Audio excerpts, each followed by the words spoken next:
ওবারে লাহি, ছোট মানুষ বড় মানুষের নাম ধরে ডাকলে বেয়াদবি হয়।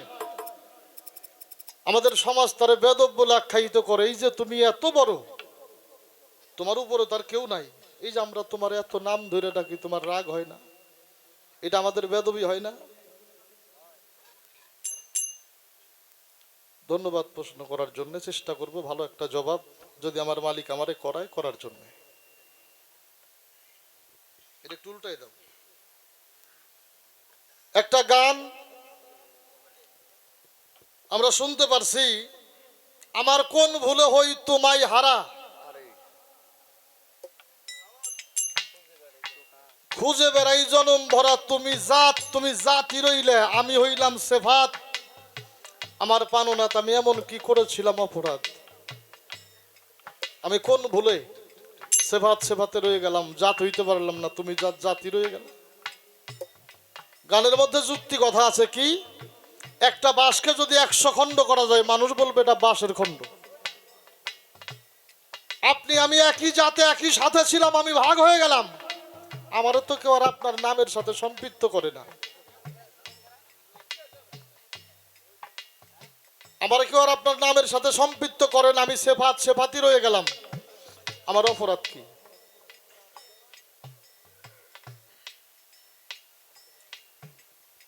আরেকটা কথা আসছে,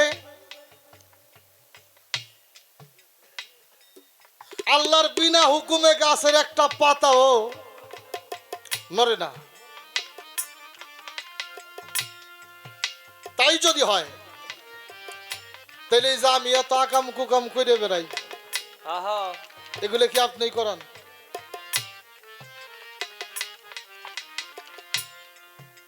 এক প্রকার ফায়সালা আমার বাবাজি করছে। পবিত্র কোরআন শরীফের শেষ সূরা সূরা নাস, নাস অর্থ হলো মানুষ।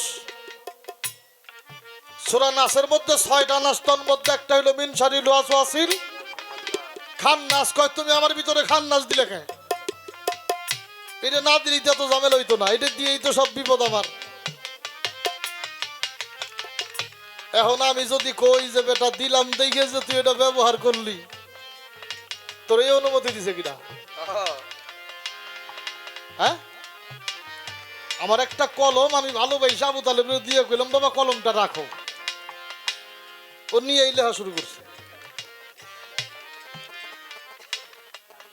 লিখতে লিখতে এমন কিছু লেখছে যা বেদের বাইরে, এটা নিয়ে মোটামুটি ওর ফাঁসি হইব। এখন এই সময় যদি কয় কলম এটা বাবার কলমে কাম হইছে,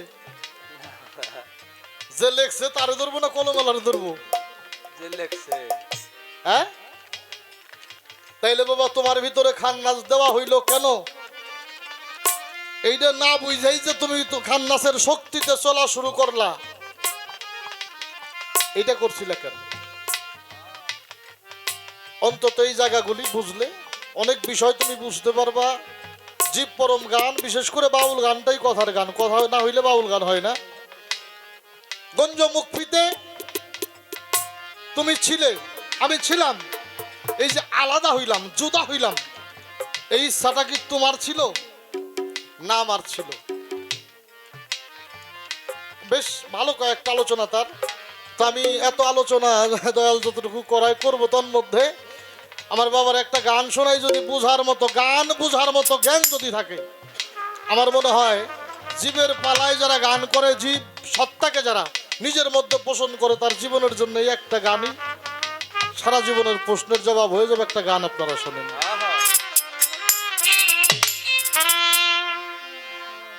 সৃষ্টির আগে ছিলেন সাইর আগে, ধ্যান যুগে আল্লাহ দেখেছে যারে, সৃষ্টির আগে সে তো রূপেতেই স্বরূপ, স্বরূপেতে রূপ, নিজেকেই নিজে আরোপ করে সৃষ্টির আগে। এই যেটা গান আমার পকেট তো বাই করলাম। হ্যাঁ, বর্তমান মিডিয়া আসার পরে অনেক গানে আমি গাই না, এগুলো রাইখে দিছি যদি ভবিষ্যৎ কোনো দিন বড় বড় কাজে লাগে।